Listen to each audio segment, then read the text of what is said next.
செப்பனியா 3:19 அவர்களுக்கு புகழ்ச்சியும் கீர்த்தியும் உண்டாக செய்வேன். அவர்கள் வெட்கம் அனுபவித்த சகல தேசங்களிலும் சகல இடங்களிலும் நீங்கள் எங்கெல்லாம் வெட்கப்பட்டீர்களோ அங்கு தேவன் உங்களை மகிமைப்படுத்துவார்.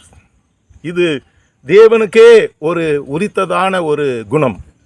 உங்களை அவர் உயர்த்துவார். நீங்கள் எங்கே விழுந்தீர்களோ அங்கே இருந்து நிற்பீர்கள்.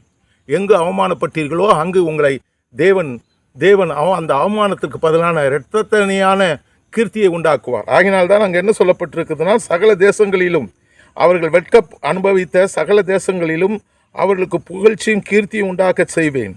ஏன்னா அது அடுத்த வசனம் அதே போல் சொல்லியிருக்கிறது. பூமியில் உள்ள சகல ஜனங்களுக்குள்ளும் நான் உங்களை கீர்த்தியும் புகழ்ச்சியுமாக வைப்பேன். 2 முறை வருகிறது எனக்கு அருமையானவர்களே. செப்பனியா 3:19-20 சகல ஜனங்களுக்குள்ளும் நான் உங்களை கீர்த்தியும் புகழ்ச்சியுமாய் வைப்பேன் என்று கர்த்தர் சொல்லுகிறார். மறந்துவிட வேண்டாம். செப்பனியா 3:19-20 தேவன் உங்களை உயர்த்துவார், உங்களை எடுத்து பயன்படுத்துவார், உங்களோடு கூட இருப்பார், உங்களை கைவிட மாட்டார், உங்களை மறக்க மாட்டார், உங்களை எப்போது நினைத்து கொண்டிருக்கிறார். தன்னுடைய உள்ளங்கையிலே வரைந்து உங்களை பார்த்து கொண்டிருக்கிறார். God bless you.